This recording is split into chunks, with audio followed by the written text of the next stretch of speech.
Good morning, everybody. I feel like we're returning to routines. Um, so I am Maria Horn. I am the returning co-chair of the Finance, Revenue, and Bonding Committee, and happy to be convening this group, although albeit later than perhaps was anticipated when we passed the legislation. I still think it's important that we're starting this today, and I think I guess I want to share that I'd like to come out of this with some short-term goals of things that we might be able to clean up and make our tax code simpler and clearer for people, and also set some long-term goals in light of how we evaluate and how we look at this. What is an effective, a large expenditure of tax revenue that obviously affects what our ability to do other things with that revenue, and sometimes affects the transparency of government, because it's these tax expenditures are passed and then buried and unseen for years and years and years. And so I think taking a fresh look at them and trying to figure out whether they are responsible to continue is a useful enterprise. And I know we have a great group of people who have joined this working group with various, lots of expertise and experiences. And I really look forward to hearing what others would hope to get out of this, both in terms of goal setting and in terms of just sort of short-term cleanup. So with that, I'll, in the absence of another co-chair, Representative Cheeseman, would you like to make any opening comments? Thank you, Maria. Yes, as the departing ranking member of Finance, I hope that coming out of this working group will be exactly what Representative Horn said, to get not only a better read of the existing tax expenditure, the different tax credits. Are they effective? Are they achieving the goals intended? If they're not, is it because they're simply not needed, or because they are too onerous for people to apply or understand for? And again, as we anticipate increased budget pressures, I think getting a handle on these tax expenditures, which in effect can limit our spending, is really critical to having a healthy fiscal environment in the state. So I look forward to the results of the working group and seeing something really effective as a result. Thank you. Thank you, Representative Cheeseman. And I'll let Senator Martin seat himself. But I will add that the creation of this group did come out of a lot of conversations that the leadership of the Finance Committee had on small issues and large. And certainly that included many conversations with Senator Martin, who has been dropping things on my desk on this issue for, for a little while. And I wondered whether he wanted to make just any opening comments. Whatever they said. So let's get going. Great. So I guess I would like everyone in the room to introduce everyone on the committee to introduce themselves. But before that, I guess moving to sort of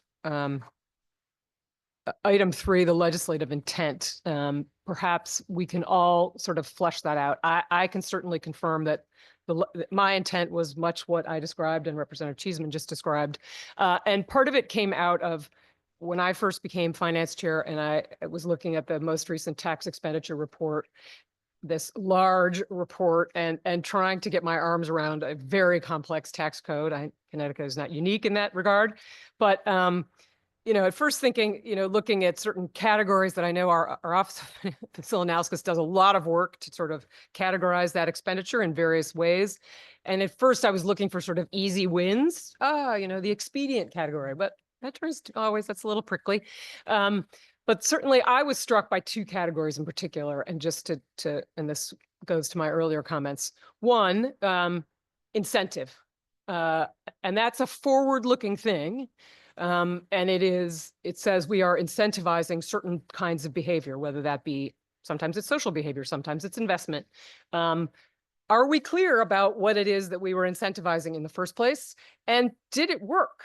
Because clearly it's meant to produce something. Did it happen? Should we do it a different way? Should we not be doing it at all? Is it not a responsible use of state resources? And then, of course, another category is the ones that, and there are, I'm hoping this will be easier, that no one is using, either because that business isn't really didn't go in that particular direction, or because it was written in such a way that it's just not accessible for people, and so it's just, to me, that's messy, and it's on our books in a way that every time somebody does another research report with, Office of Legislative Research, they have to turn it, that's on the report, but it's effectively not active, or, we should probably clean that up. And so those are some of my goals. So as we sort of go around the room and introduce ourselves, I'd love to hear in general what you hope to get out of sitting in this room periodically for a little while. So Senator Martin, you want to expand? No? Okay, so we'll go down the. Thanks for having us. I'm Matt Dayton. I'm the Undersecretary for Legal Affairs at OPM. Excited to be working with a great group here. I think the most important thing we can do with these tax expenditures is to identify whether they are working and whether anyone's actually claiming them. I know in my prior life, I was a tax attorney at DRS. I know that many of these credits are not claimed by anyone. It does take a lot of work to administer those, even though no one's actually claiming them. And the idea would be, is there anything out there that we are just spending resources on that really isn't achieving its goal? So I think, kind of from a twofold. One, there's the administrative costs associated with having some of these tax expenditures on the book that aren't used. And then there's other ones that are there. Are they achieving their goals? And I agree 100% that we need to identify, look at them periodically to understand, hey, are they working? Are they achieving the result that we intended? And do we still want that result? Or do we still intend to incentivize those types of activities? So I think it's a great opportunity to dig into those there. So thank you for having me. I'm Tom Fiore. I work in the Office of Policy Management in the Budget Division. I've been there for many years, and I'm definitely looking forward to this working group. I think it's great that we just take a comprehensive look at all these tax expenditures. Last time OPM really did a comprehensive look was back in 2019. We went through the whole report that OFA produces. We did make recommendations that year to pare back some of the tax expenditures at that time. I think we made about 20 recommendations. Only 3 made it through the General Assembly as of that moment. But as Matt was saying, there are some that are certainly underutilized that probably could be removed from our tax code. So I think just like on the appropriation side of the budget, we look at that every single year. I think certainly tax expenditures warrants looking at every so often. So I'm looking forward to the outcome of this meeting. Good morning. My name is John Biello. I'm the Deputy Commissioner at the Department of Revenue Services. I'm happy to be here as well. I'd like to just reiterate with what Tom and Matt have already said. There are many expenditures and credits on our books now. Some are used and some are not. And from an administrative perspective, there's a cost to the agency, to DRS, to administer many of the tax credits.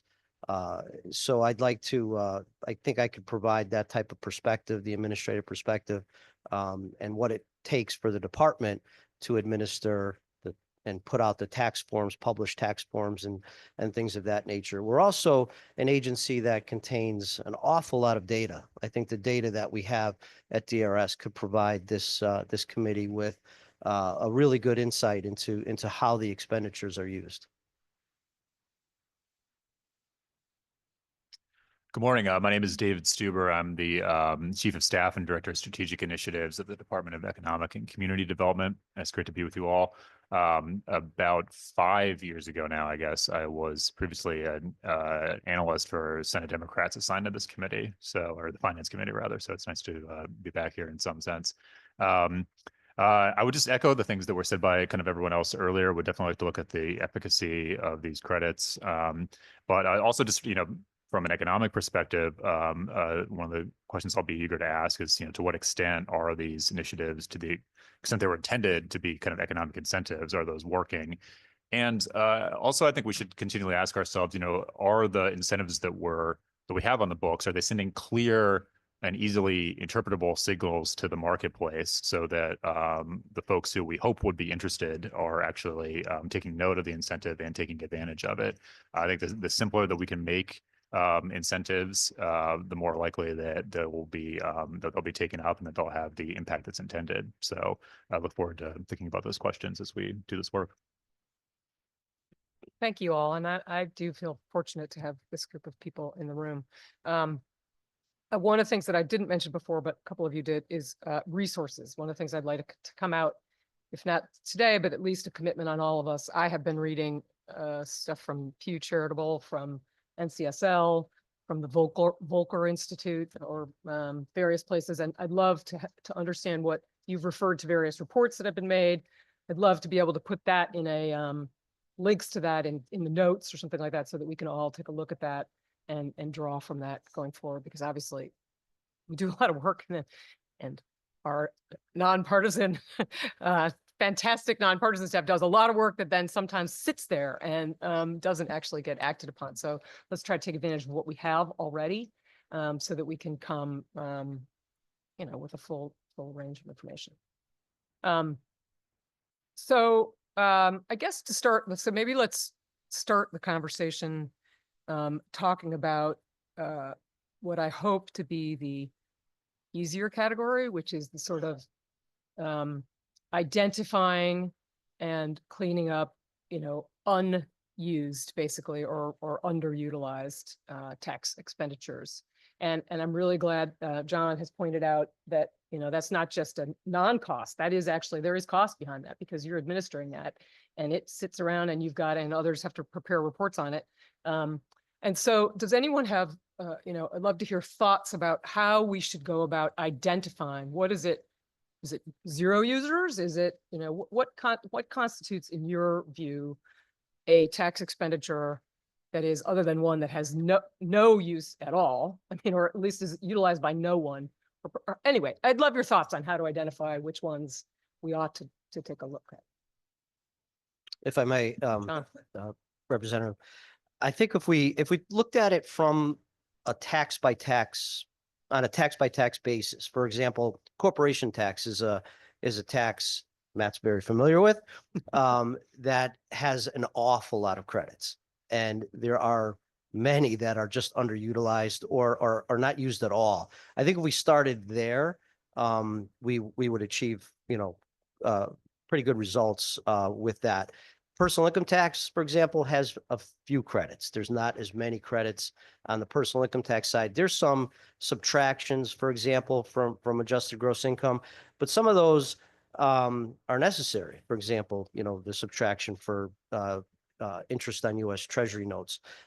That's something that's required. So I think if we look at it from a tax by tax situation, corporation tax being the one at the top of the list, because there are just so many of them, I think we'll get more bang for our buck. I'm looking over at OFA and LCO. Do we have already some sort of report that lists, at least by the corporate tax, the unutilized or basically unutilized expenditures? Does that exist? Michael Murphy?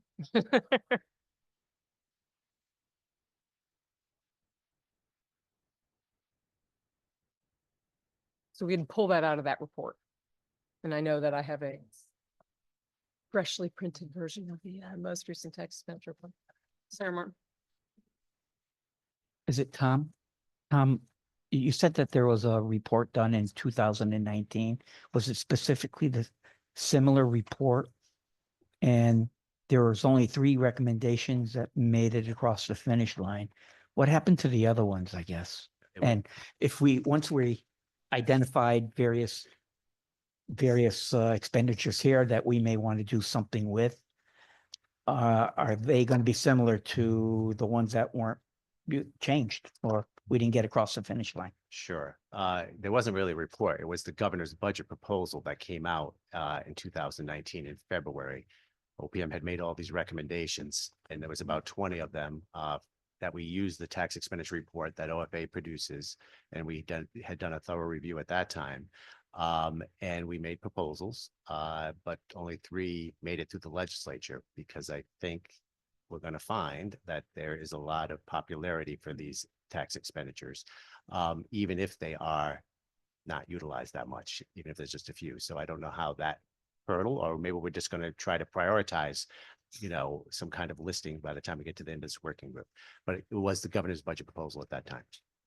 And to follow up on that, was that focused on underutilized or unutilized tax expenditures, or was that ineffective ones also? I mean, Well, at that time, we were also trying to raise revenue. So we were also trying to identify ones that generated a substantial amount of revenue. Yeah. So those I understand Yeah, are gonna, okay. at least there will be a opposition to that. Sure. It's not to say it's not an important conversation, but I get that. But I wonder how many of those recommendations had to do with ones that were cleanup. I'd have to go back and look. I think at that time, we probably were less interested in cleanup. I think we were more interested in trying to maintain a balanced budget at that moment. Representative Cheeseman. Thank you. I have a question both for OFA and I guess John. So in the breakdown of corporation tax, does your report list every individual corporation tax and the expenditure or credit linked to it? Or is that something we are better advised to get from DRS?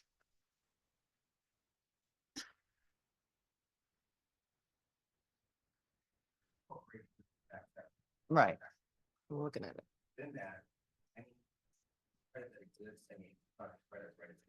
No.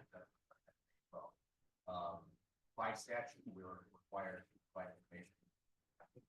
Biggest one being the estimate amount of state No. dollar, but also the number of taxpayers benefits. That's why they gave them a filter on the give us a number 10, 0, and we could go tax by tax or type by type. Okay, so that will give us the granularity of the data needed to look at every individual one and say, yes, no. Yeah. Yep. You should have Mm. all credit by tax type. Mm. Right. Probably gonna be a fun rate. Okay, thank you. I note just on that, I'm looking at the tax expenditure report, that a number of these are in terms of taxpayers benefiting. Sometimes it says fewer than 10, sometimes it says data not available. Indeterminate, a lot of data not available. Does that mean that that's unknowable, or can we dig a little deeper and try to figure out?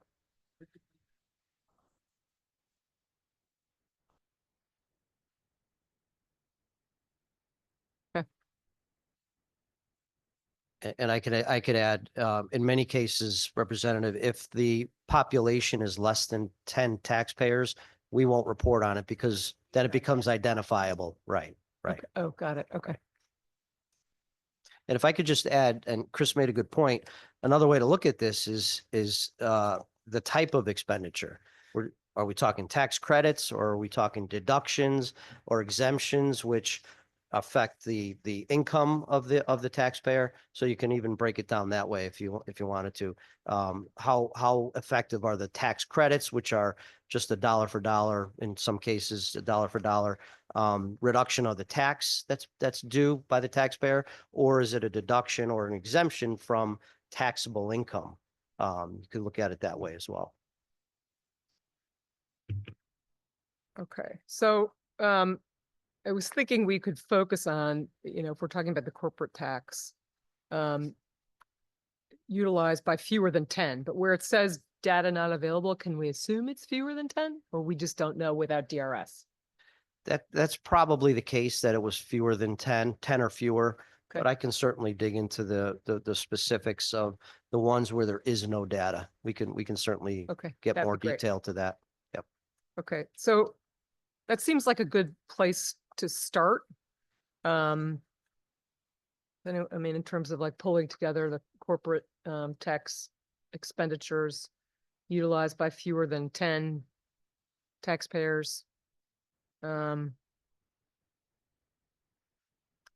reason? Yeah, I also kind of think- making this up as I go along. I also think it's important to not only just how many taxpayers claim Yeah. it, but how much. Yeah. There may be a handful of credits that are very important, but only benefit a handful of taxpayers, and that are incentivizing. So I think, Well, remember that we're just creating we're not saying okay, get rid of them all.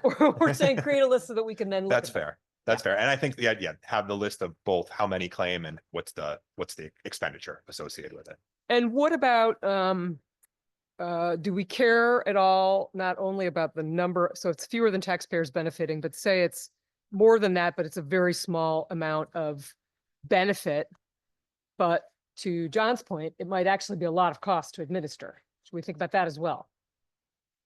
We can certainly do that. Yeah, we can get you the number of taxpayers that took advantage of it. If it was a large number, but a small total amount of credit, aggregate credit, we can certainly get that for you. Absolutely. Sounds like a place to begin. Anyone else want to add anything to that? We can look at that at our next convening. I'm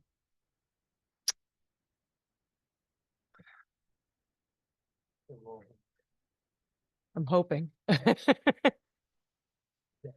turn your microphone on. I asked if there was low hanging fruit. And maybe someone or a few of you may already be aware that, this is not working. And we should be maybe creating a list of putting that together to say, all right, these are definitely, we've seen it for years. It's not working. And let's just move it over here after a quick debate or whatever length of time it takes. But I guess the I'm real just- question then, is there any other tax expenditure that isn't, well, we're right now, we're looking at, I guess you're talking about outside the corporate tax. Because right now, for a moment, we were focusing on the corporate tax. And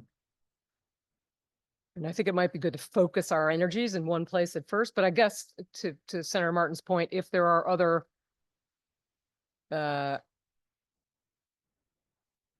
I would certainly like that. I think we ought to take the opportunity to look at other tax expenditures that meet the same criteria, which is to say, not benefiting, more than 10 taxpayers and potentially little benefit relative to its cost to administer, that are in other tax categories in Connecticut.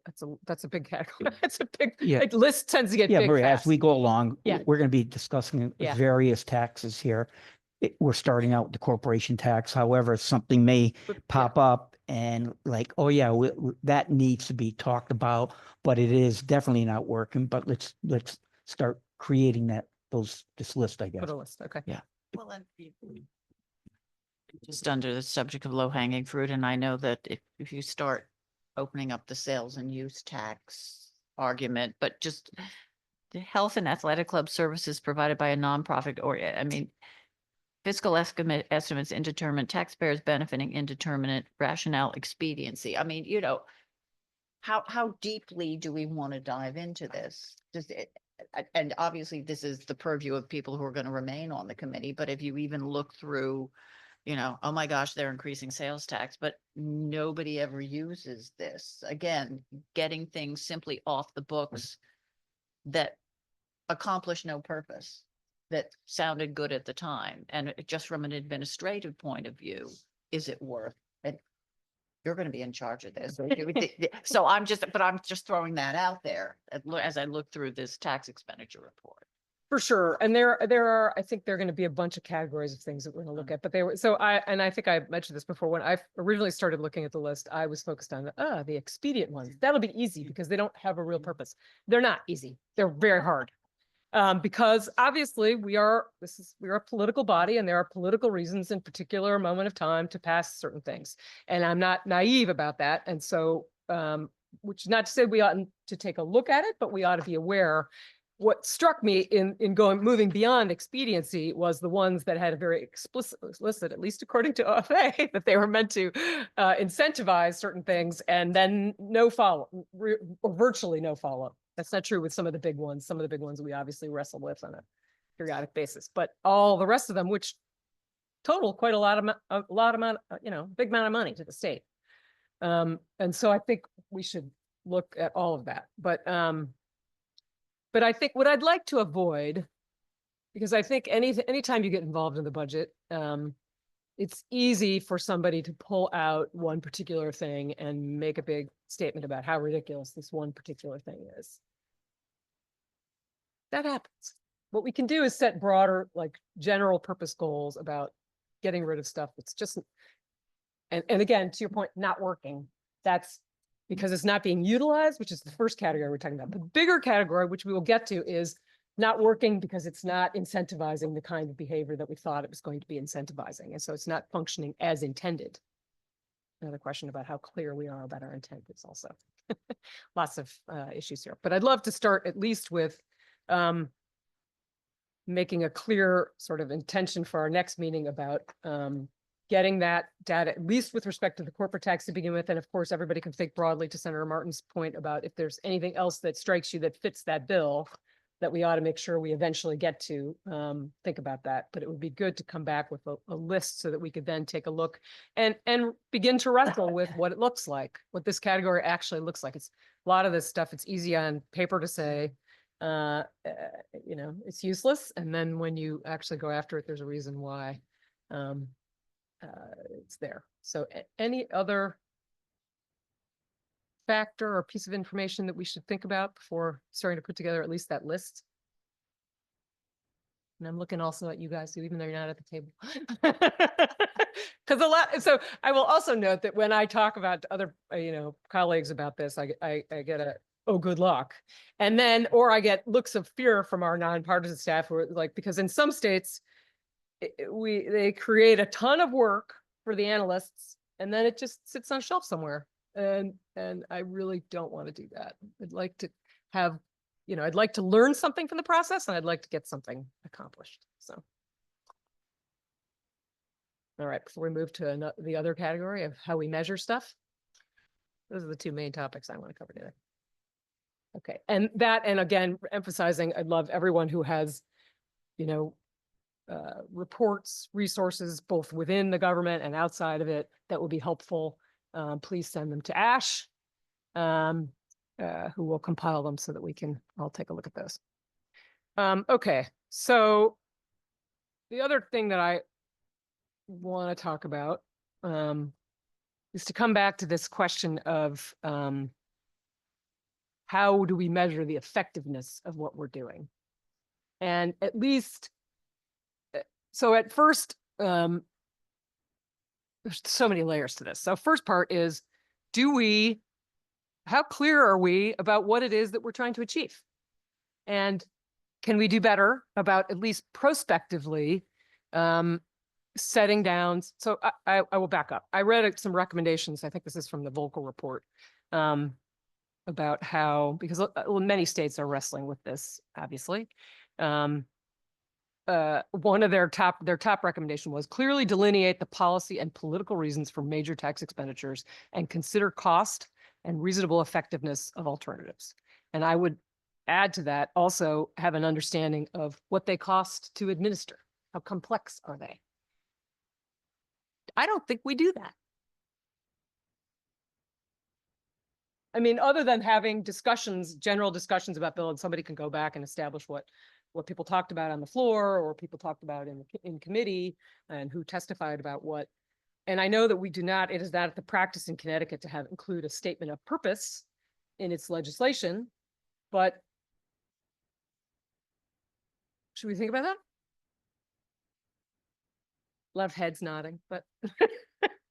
I think, you know, certainly, and I won't speak for DCD, but to a certain extent, a lot of those tax credits and incentives are linked to performance that you don't get. I mean, the one we did for Sikorsky, should they get the foreign flora, that those tax credits and payments were linked to performing at certain levels, retaining employees, or, you know.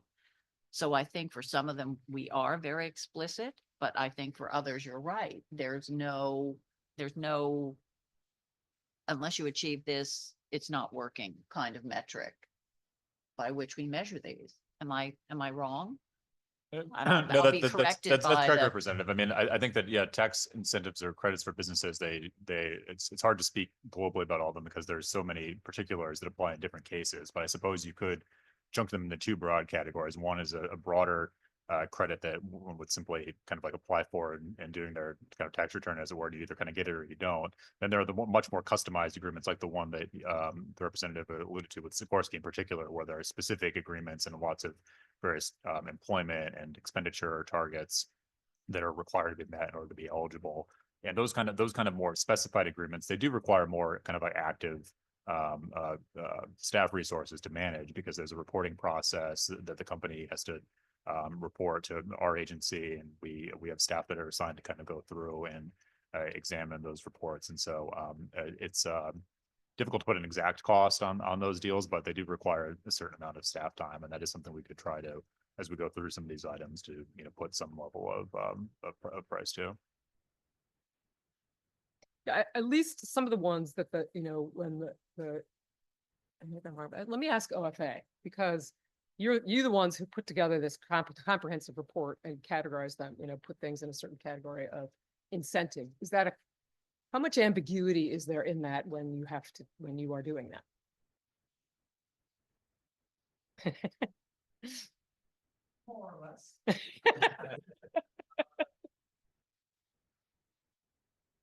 It's not this table setting. Yeah. I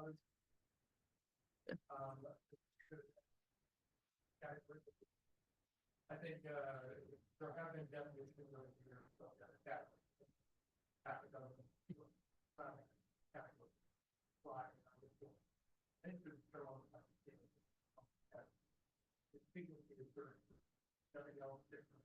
Yeah. I would say some pretty big, more than one category. Yeah.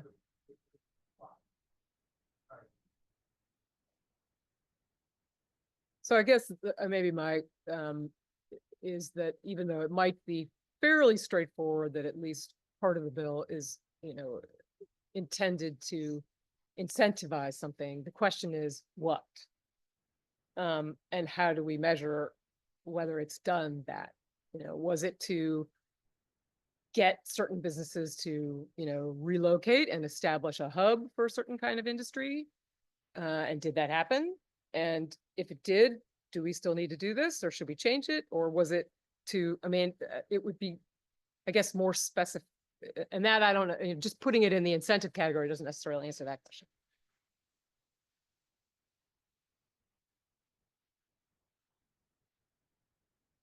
Yeah.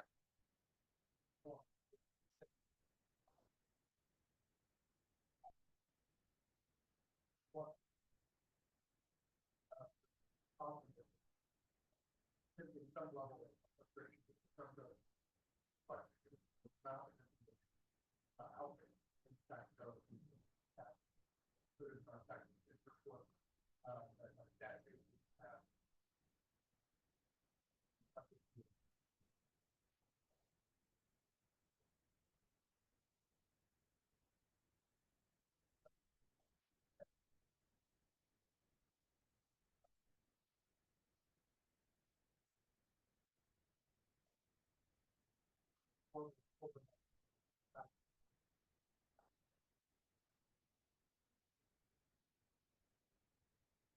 To just Yeah. kind of elaborate on that, the place to look for that kind of reporting from DCD is in our annual report, Yeah. Which can be done on our website, or I could certainly provide a copy to the clerk here to sort of circulate among members. We produce that annually. We're in the process right now of producing our next version for the next year, and so that provides kind of global overall programmatic reporting on kind of our broader programs, like say the job CTA tax credit, for instance. We'll have statistics on the overall program performance. And when you are looking at that, would it be, is this just, would it be valuable for us to focus more on making it explicit what we're trying to incentivize and what the measures ought to be? Or does that seem like a pretty straightforward, at least what the goals are? I think that our agency, I think we have a pretty good idea of what it is that we're trying to kind of incentivize in the case of each of the programs. And I think that comes out of a combination of the way that the statute itself is phrased, and also, I don't know, institutional memory of legislative intent that was kind of behind the thing when it was first created.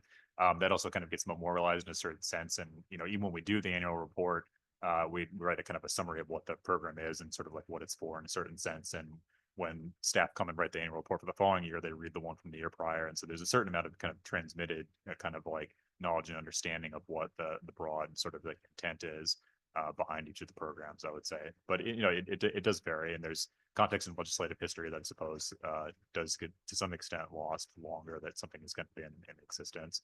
But I would not want to say or leave anyone with the impression that we have with really any programs that we just don't know what it's for, right? Of course, no one wants to say. Yeah, so that about the existence of the goal. So let me ask this. I know that with respect to, I remember reading this with respect to the film tax credit in particular, that there is, obviously there are different ways. If something is to incentivize economic activity, there are different ways to measure that. One is, straight up what kind of tax revenue does it produce? And that produces one number, which for the film tax credit, my impression didn't bode well for the film tax credit. But then there's another number, which is broader economic activity in an area. And which is it that we, and I just, again, I'm off the top of my head, but my recollection is with respect to the film tax credit, one was wildly favorable for the film tax credit. The other one was very negative about it. And so do we have an understanding, or does DECD have which are there arguments for doing one versus the other? How do you blend those two different approaches, and how do we make sure we're looking at good information? The film tax credit is an interesting example, and I wouldn't want to get too deep into that subject here. Be happy to have a whole conversation on that topic, and I can imagine that's a program Keep it general. yeah. But I would say that in analyzing a program like the film tax credit, it depends.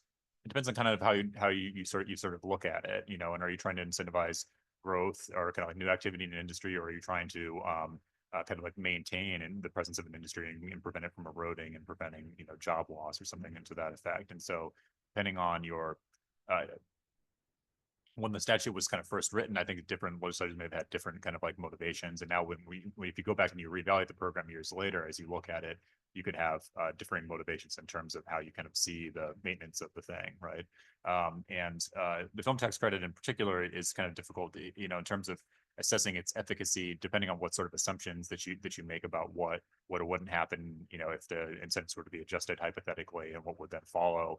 There are certain hypotheticals and assumptions you have to make in order to perform that analysis, and you can get kind of differing results depending on the assumptions that you make. And so that at a broad level underlies the difference between some of the reports that have been made on the subject in the past and why they kind of came out with different conclusions. And so it's a complicated topic, just that credit program alone. And I think that a lot of the tax credits we're probably going to analyze around this table are going to be similarly complicated.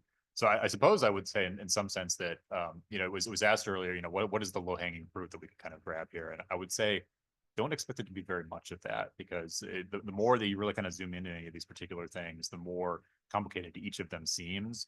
The complexity just increases the closer that you look at something. And so there's a reason why a lot of these things kind of like they accumulate over time and they remain, because they're not very simple. The more you think about them, the more complex they often reveal themselves to be. Yeah, and I want to. I know this is complicated, and we are not here to debate the film tax credit, so that's not the point. But there is to me a value in at least taking an active look at how something is doing, just from the purpose of transparency of government, for people to be able to see, we have that program and look what it's done. It's created, this little, industry in Connecticut, and it's created all these jobs.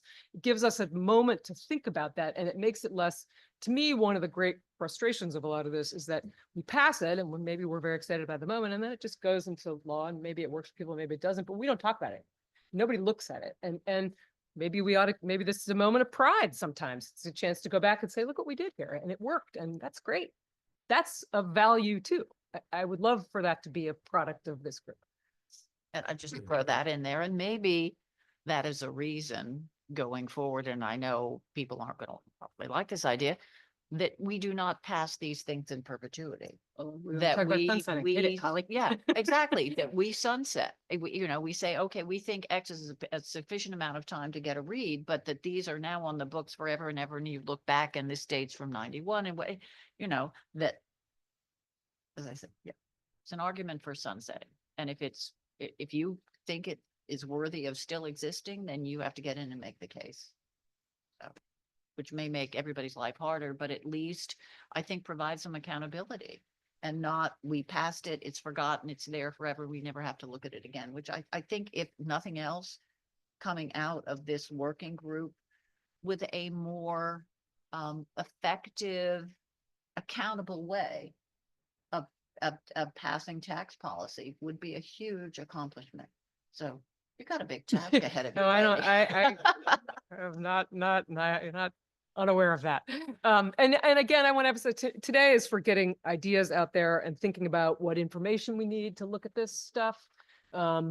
What the low hanging fruit is, what we might be able to do that feels at least like, there's a little something, and prospectively, how do we think about this going forward? Is there a way to make this better, more transparent, clearer to people what the benefit is of certain things? And I certainly want to, and again, because this is our first meeting, we're not going to be, like sunsetting, for example. I would like us all to think about that and to, read whatever material we pass around. I know sunsetting creates a lot of work for these guys because I have heard from other states who have passed automatic sunsetting that basically what that means is that everybody generates a whole ton of reports and analysis, and then the legislature chickens out and just passes, rubber stamps it again. And so I'm going to be aware of that.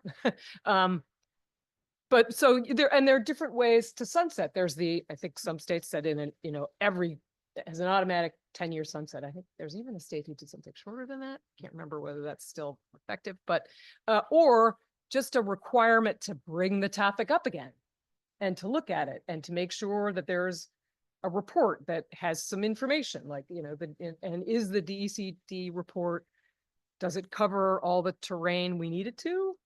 Is it covering some terrain that it shouldn't be doing? I mean, is it answering the questions to give us an opportunity to at least look, because this is, again, these become invisible once we pass them, as opposed to, say, an appropriation, which we have to pass in a budget every 2 years. So I'd like to make it more visible. So sunsetting is one.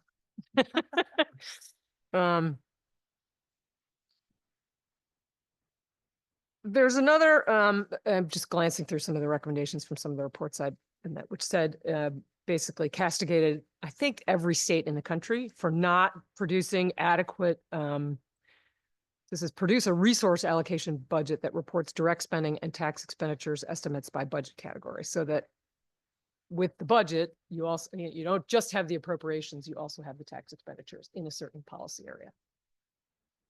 Do we do that? Is that impossible? How big an onerous task is that to? Nothing's impossible for you, Michael, I know.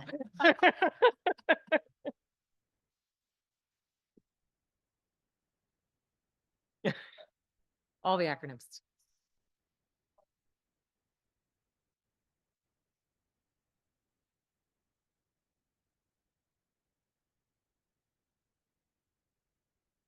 Yeah.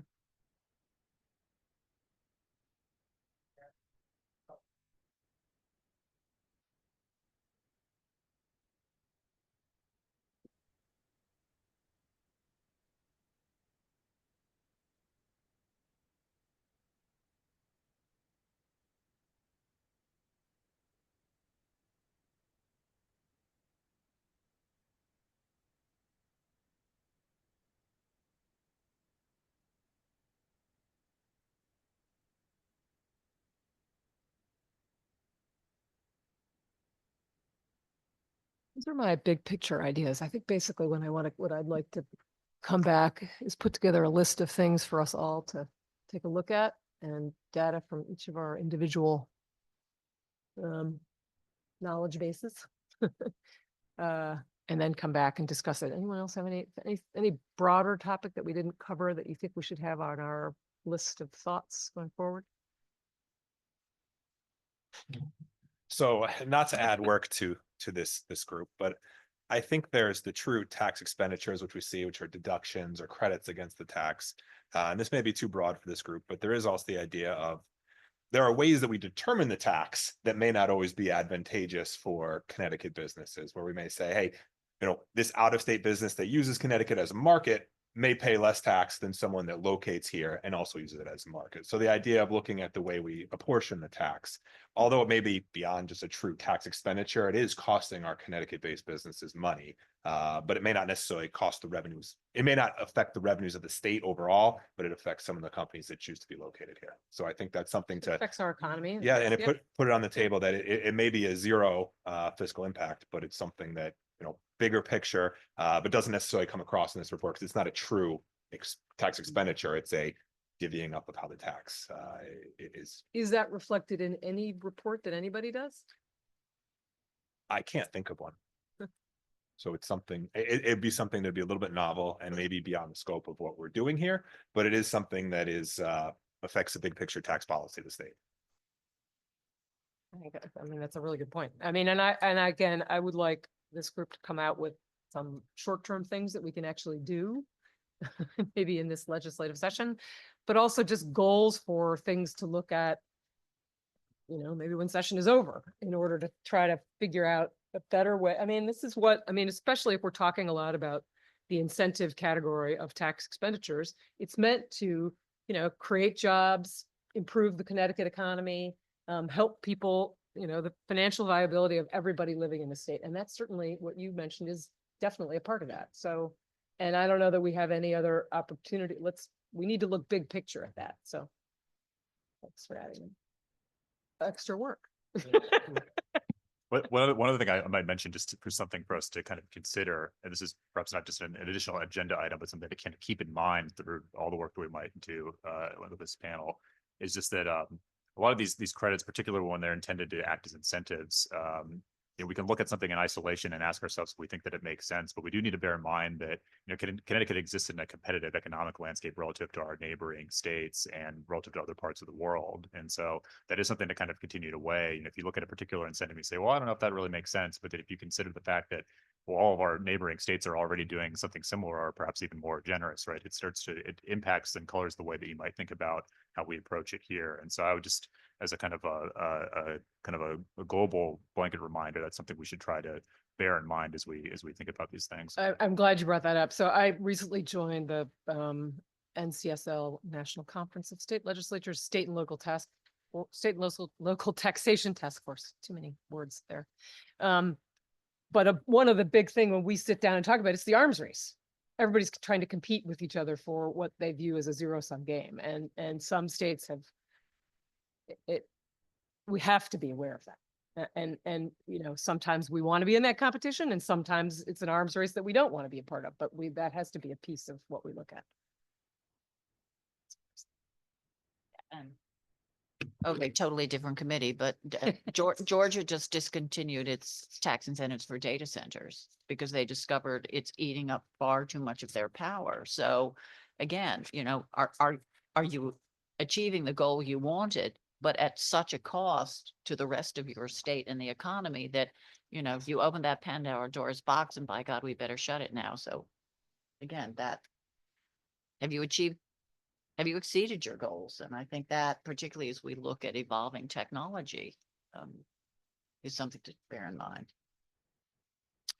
And that reminded me that I wanted to make sure that whatever we do we have the cost of administering particular that we talked about that with respect to the list of corporate tax expenditures, but do we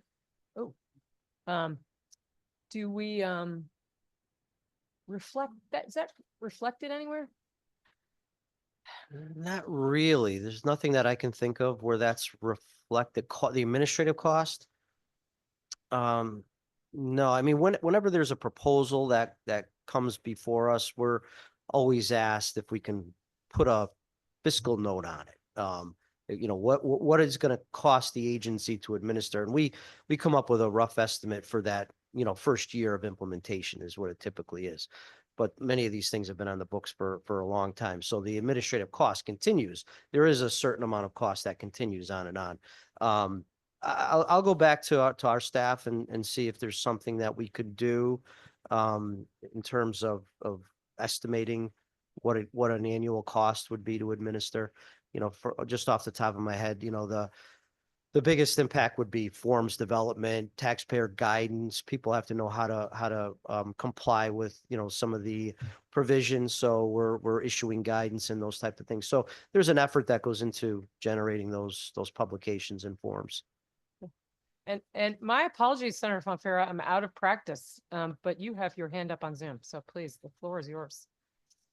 Just briefly, Madam Chair, thank you very much for chairing this today. I would say that I hope that this effort does not end at the doorstep of what we're doing today, but what we could be doing to incentivize growth, Yep. economic growth in Connecticut. And I know that there are many, not necessarily sitting at the table here today, but there are many in the legislature who feel that tax expenditures are a bad thing and that we're rewarding corporations, you know, unnecessarily losing revenue. But and if that's the case and we're not getting a return, then we ought to do something about it. But I don't think we should look at tax expenditures broadly as inefficient and unnecessary, but in fact, you know, is a way to grow our economy, which we don't spend anywhere near as much time in the legislature attempting to support the growth of our economy, which I've said repeatedly, the best way to raise revenue, tax revenue, is a working person who pays income tax in most cases and sales tax and every other tax just about. And you know, unfortunately, we get down to the business of what's before us as opposed to trying to see what can we do that would have that effect. But that's what I hope will be part of this as well.